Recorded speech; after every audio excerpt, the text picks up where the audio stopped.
안녕하세요. 라이프노트입니다. 오늘은 많은 뉴스 제목 중에도 유독 눈에 들어오는 말이 있죠. 그 중에 하나, 이 금값에 대해서 한번 이야기를 해보려고 합니다. 그것도 바로 끝모를 금값이라는 문장인데요. 사상 첫 금값이 4,900달러까지 돌파되었다고 하니까 금값의 행보가 다시 한번 귀추가 주목되고 있는 상황이 된 것 같습니다. 불과 몇 년 전까지만 해도 금은 위기 때 잠깐 오르는 자산? 이 정도로 여겨졌습니다. 그런데 지금은 조금 완전히 달라졌습니다. 주식이 흔들려도 부동산이 불안해도 돈은 조용히 금으로 이동하고 있습니다. 특히 눈에 띄는 건 개인이 아니라 중앙은행과 기관 자금이 금을 사고 있다는 점인데요. 그리고 실물 금이 아니라 금 ETF에 많이 자금이 흐르고 있다. 이 신호를 대체 어떻게 해석을 해야 할까라는 겁니다. 도대체 왜 지금 이렇게 또다시 금값이 오르고 있는 걸까? 그리고 이 상승은 일시적인 과열인지 아니면 새로운 금융 질서의 신호탄인지 이런 부분에 대해서 한번 이야기를 해보려고 합니다. 우리가 금은 매년 어떤 이슈가 있을 때마다 계속적으로 금값에 대한 뉴스가 흘러나오기는 마련인데요. 우리가 이 금 투자를 그리고 금에 대한 어떤 인식을 어떻게 갖고 어떤 태도를 갖느냐에 따라 우리가 이 금값에 대비하는 투자 방향이 좀 달라질 수 있는 것 같아요.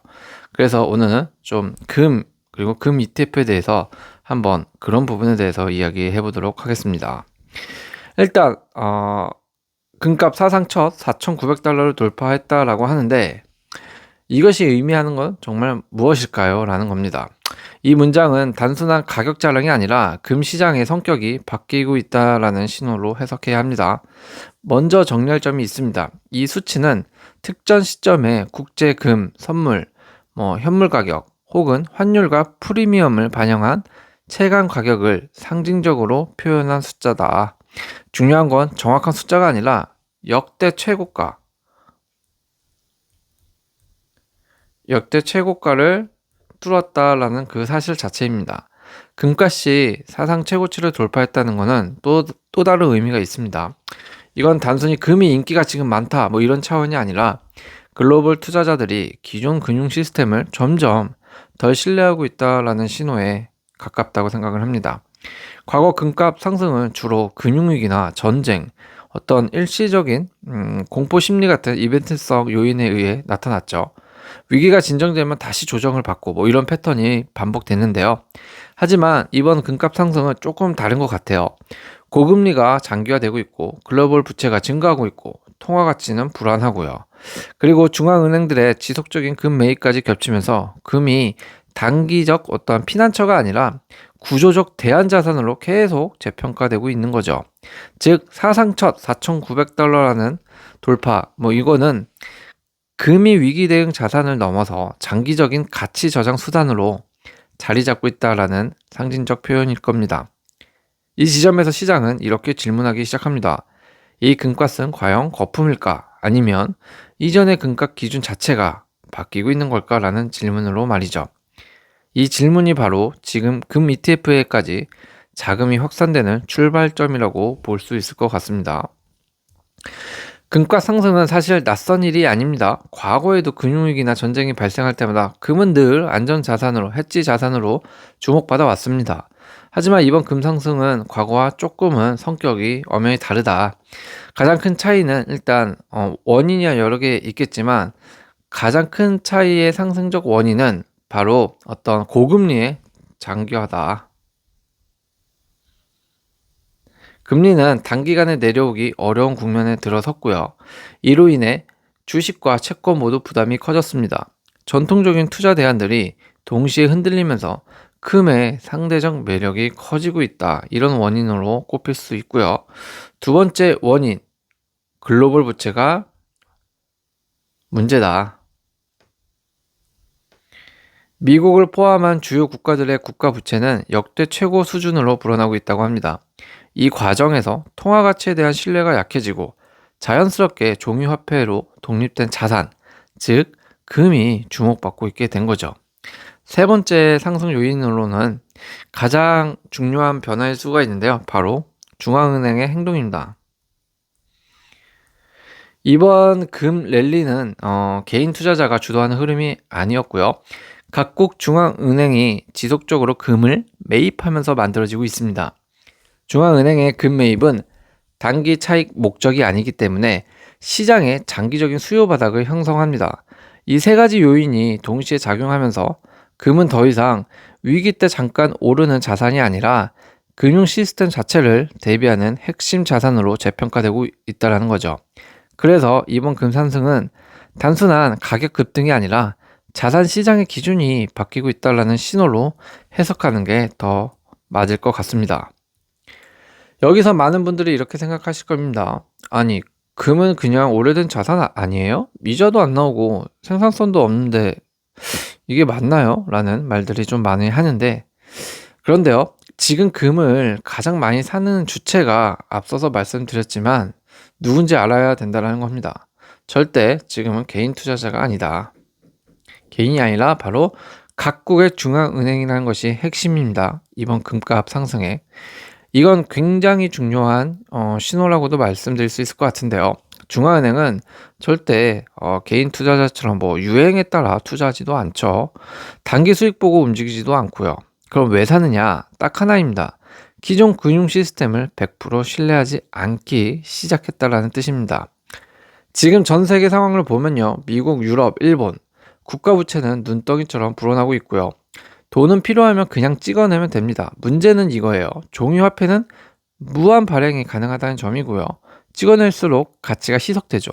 반면에 금은 어떻습니까?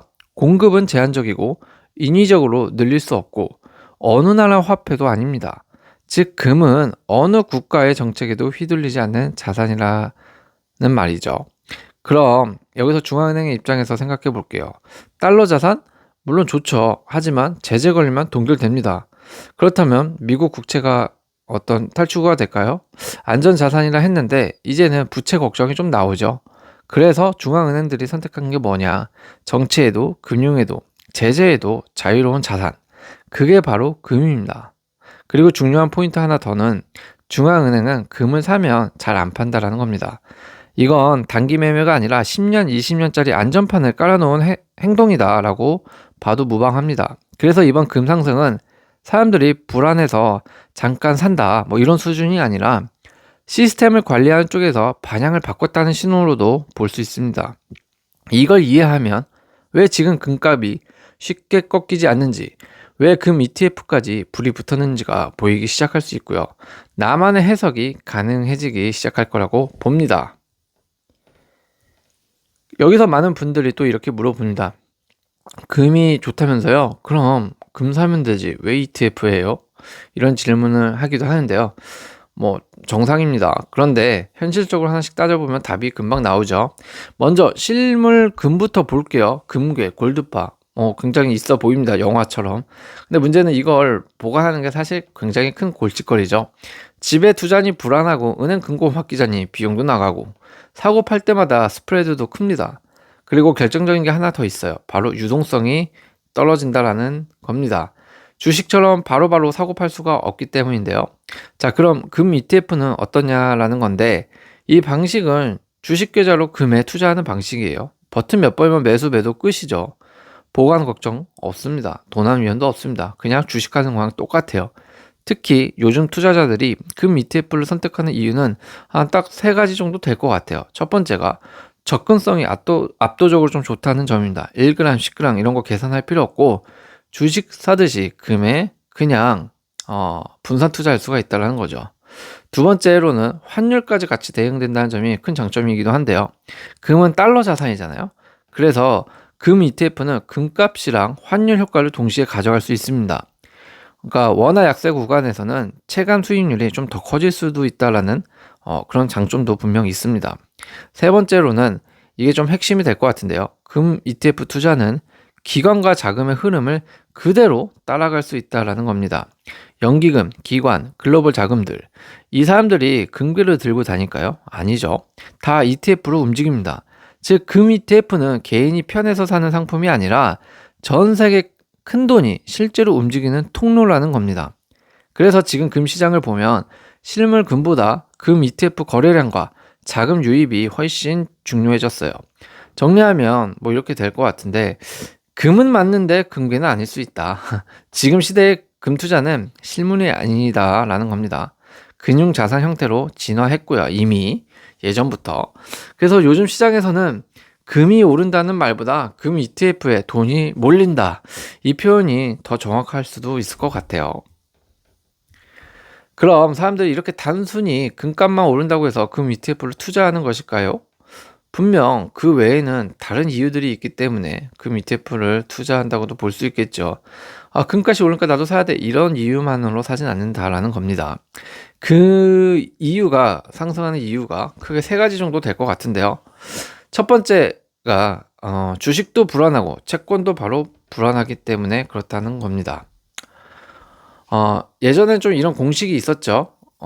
주식 위험하면 채권 사고, 채권 위험하면 다시 주식 사면 되고, 이런 패턴이 분명히 존재했습니다. 그런데 지금은 어떻죠? 주식은 고점 부담이 있고요. 채권은 금리, 국가부채 리스크, 둘 다 불안합니다. 이럴 때 자금은 어디로 가느냐? 주식도 채권도 아닌 제3의 자산을 찾습니다. 그게 바로 금이고요. 그 중에서도 가장 편한 통로가 금 ETF다. 이렇게 보시면 될 것 같아요. 두 번째 이유로는 금 플러스 달러를 동시에 다룬다는 의미로 해석할 수 있기 때문에 그렇습니다. 이건 방금 앞서서도 한번 말씀을 드렸는데 좀 중요합니다, 사실. 금은 국제적으로 달러로 가격이 매겨지는 자산이에요. 그래서 더 중요한 건데 환율을 해지할 수 있다라는 게.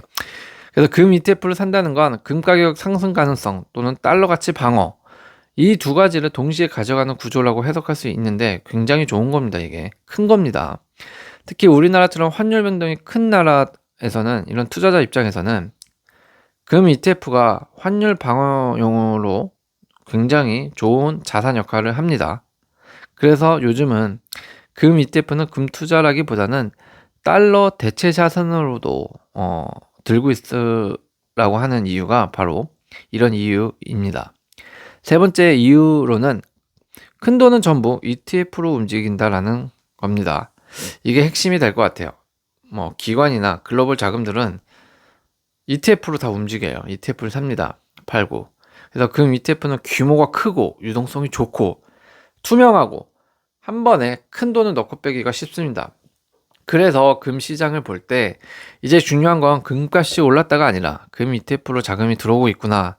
그럼 나도 이쪽 금 관련된 ETF를 좀 사야겠다. 이런 생각을 가질 수 있어야 되지 않을까? 라는 개인적인 생각을 해봅니다. 그래서 마지막 질문은 이렇게 될 것 같아요. 금 ETF 사라는 건가요? 좋은 건가요? 라고 할 수 있는데요. 여기서부터는 좀 희망 회로를 막 돌리면 안 될 것 같아요. 차분하게 구조로 봐야 한다라는 말씀을 좀 드리고 싶어요. 금값은 절대 직선으로 오르진 않습니다. 중간중간 주식처럼 뭐 조정이 옵니다, 반드시. 그리고 단기적으로는 지금 너무 많이 오른 거 아니야? 라는 이런 말이 또 나오는 구간이 분명히 또 옵니다. 그게 현재가 될 수도 있고요. 몇 년 후가 될 수도 있죠. 그런데 중요한 건요, 예전처럼 크게 무너질 환경이 아니라는 점이 저는 굉장히 중요한 것 같아요. 왜냐하면 이번 금 상승은 개인 투자 심리가 아니라고 말씀드렸고, 중앙은행과 국가 단위의 수요가 받치고 있기 때문에 환경이 다르다라는 겁니다. 중앙은행은 비싸다고 바로 안 팔죠. 주가처럼 차트 보면서 매매 안 합니다. 이 사람들은 안전한 자산 비중을 늘린다라는 관점으로 금 비중을 가져가는 사람들이죠. 이 말은 뭐냐? 금 시장에 장기적인 튼튼한 바닥이 생겼다. 두 번째로 봐야 할 건 금리를 포함한 통화 환경입니다. 금리는 쉽게 내려오기 좀 어려울 것 같고요. 국가 부채는 줄일 방법이 없습니다. 돈은 계속 찍히고 화폐 가치는 계속 희석되죠. 이 환경에서 금의 존재 이유는 굉장히 단순해집니다. 그냥 안 없어지는 자산. 이런 금이 폭등해서 부자 만들어줄 거라고 그래서 기대하면 안 돼요. 그냥 금 사면 무조건 부자, 경제적 자유, 이렇게 생각은 오해하면 안 된다라는 겁니다. 하지만 지금 같은 환경에서는 금이 크게 무너질 거라고 보는 것도 좀 현실과는 거리가 있다. 그래서 앞으로 금을 볼 때는 지금이 꼭지냐, 이 질문보다 중요한 건 이 자산이 내 포트폴리오에 꼭 필요한가, 내 자산 형성 전략의 포트폴리오에 꼭 필요한가를 한번 봐야 될 것 같아요. 금은 수익을 이렇게 쥐어짜는 자산이 아니라 불확실한 시대에 어떤 자산의 변동성을 낮춰주는 역할을 한다. 이걸 꼭 알고 있어야 될 것 같아요. 앞으로 금값은 조정도 또다시 오고 또 머지않은 미래에 갱신가 기록했던 뉴스가 한번 나올 겁니다. 이 흐름을 반복할 가능성이 크고, 다만 과거처럼 위기가 끝나면 끝, 뭐 이런 게 아니라 장기적으로 높은 레벨에서 움직일 가능성이 좀 커졌다는 것이 과거와 다른 점일 거라 생각합니다. 그래서 금을 볼 때는 한 방이 아니라 보험처럼 전략적으로 보셔야 합니다. 금 투자 전에 명심할 건 금을 사서 인생 역전 안 된다라는 사실, 이걸 꼭 알아야 될 것 같고요. 이건 무조건 방어용 자산이라는 걸 잊지 않았으면 좋겠습니다. 오늘도 시청해주셔서 감사합니다.